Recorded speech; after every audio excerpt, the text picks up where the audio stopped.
ओम जय श्री विष्णु जय माता रानी। दोस्तों आपके अपने चैनल राधे श्याम में आपका बहुत बहुत स्वागत है। श्री हरि विष्णु और माता लक्ष्मी की कृपा आप और आपके समस्त परिवार पर सदा सर्वदा के लिए बनी रहे। तो दोस्तों आज हम बात करेंगे देवशयनी एकादशी व्रत के बारे में।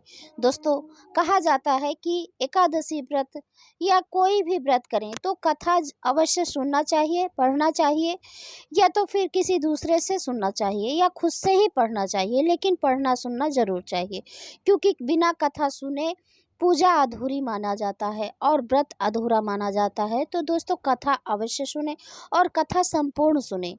दोस्तों कथा अधूरे पे नहीं छोड़ा जाता है, पूरा सुना जाता है। और बीच में बात भी नहीं करना चाहिए, यानी किसी से बात नहीं कर सकते, बोल नहीं सकते। तो दोस्तों आप कथा अवश्य सुने, क्योंकि बिना कथा सुने पूजा अधूरी मानी जाती है। तो कथा तो जरूर ही सुनना चाहिए। अब दोस्तों बात करते हैं कि एकादशी व्रत कब प्रारंभ हो रही है, कब समाप्त हो रही है, तो शुभ मुहूर्त क्या रहेगा पूजा का, तो आइए देख लेते हैं। एकादशी की तिथि प्रारंभ होगी 16 जुलाई 2024 रात 8:33 से। एकादशी तिथि समाप्त होगी 17 जुलाई 2024 रात 9:02 तक। तो दोस्तों उदयकालीन तिथि के अनुसार हमें 17 जुलाई को व्रत रखना है। अब इस दिन शुभ मुहूर्त क्या रहेंगे पूजा का, तो आइए देख लेते हैं। ब्रह्म मुहूर्त रहेगा 4:13 से 4:53 तक। प्रातः काल संध्या रहेगा 4:33 से 5:34 तक। विजय मुहूर्त रहेगा दोपहर 2:45 से 3:40 तक। गोधूली मुहूर्त बेला रहेगा शाम को 7:19 से 7:39 तक। और दोस्तों आप जान लेते हैं पारण का भी शुभ समय क्या रहेगा। 18 जुलाई गुरुवार प्रातः 5:46 से 8:06 तक आप इसके बीच अपना व्रत खोल सकते हैं, यानी पारण कर सकते हैं। तो दोस्तों आप सुनेंगे आप कथा।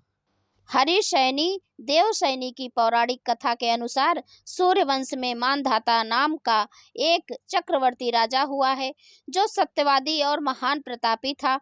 वह अपनी प्रजा का पुत्र की भांति पालन किया करता था। उसकी सारी प्रजा धन धान्य से भरपूर और सुखी थी। उसके राज में कभी अकाल नहीं पड़ता था। एक समय उस राजा के राज में 3 वर्ष तक वर्षा नहीं हुई और अकाल पड़ गया। प्रजा अन्न की कमी के कारण अत्यंत दुखी हो गई। अन्न के ना होने से राज्य में यज्ञादि भी बंद हो गए। एक दिन प्रजा राजा के पास जाकर कहने लगी कि हे राजा, सारी प्रजा त्राहि त्राहि पुकार रही है, क्योंकि समस्त विश्व की सृष्टि का कारण वर्षा है। वर्षा के अभाव से अकाल पड़ गया है और अकाल से प्रजा मर रही है। इसलिए हे राजन, कोई ऐसा उपाय बताओ जिससे प्रजा का कष्ट दूर हो। राजा मानधाता कहने लगे कि आप लोग ठीक कह रहे हैं, वर्षा से ही अन्न उत्पन्न होता है और आप लोग वर्षा न होने से अत्यंत दुखी हो गए हैं।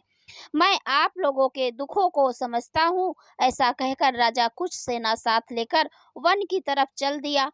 वह अनेक ऋषियों के आश्रम में भ्रमण करता हुआ अंत में ब्रह्मा जी के पुत्र अंगिरा ऋषि के आश्रम में पहुंचा। वहां राजा ने घोड़े से उतरकर अंगिरा ऋषि को प्रणाम किया। मुनि ने राजा को आशीर्वाद देकर कुशल क्षेम के पश्चात उनसे आश्रम में आने का कारण पूछा। राजा ने हाथ जोड़कर विनीत भाव से कहा कि हे भगवान, सब प्रकार से धर्म पालन करने पर भी मेरे राज्य में अकाल पड़ गया है। इससे प्रजा अत्यंत दुखी है।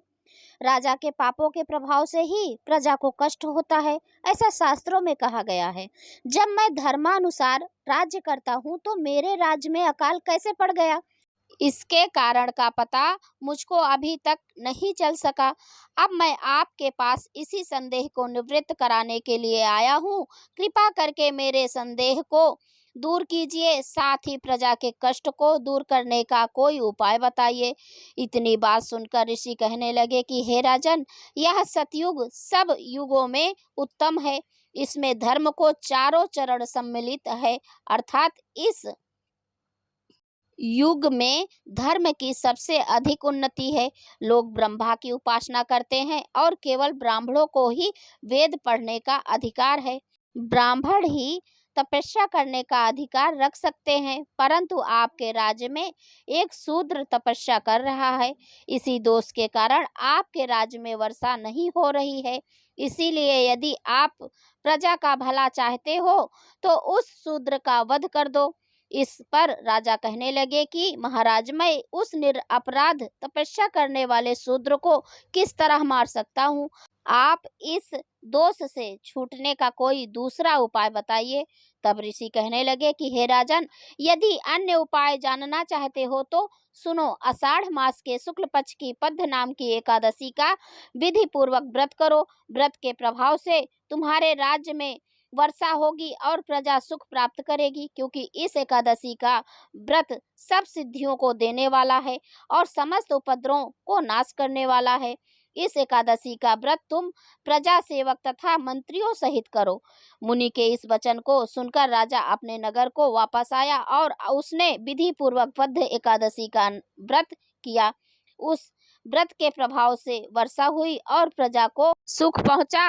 अतः इस मास की एकादशी का व्रत सब मनुष्यों को करना चाहिए।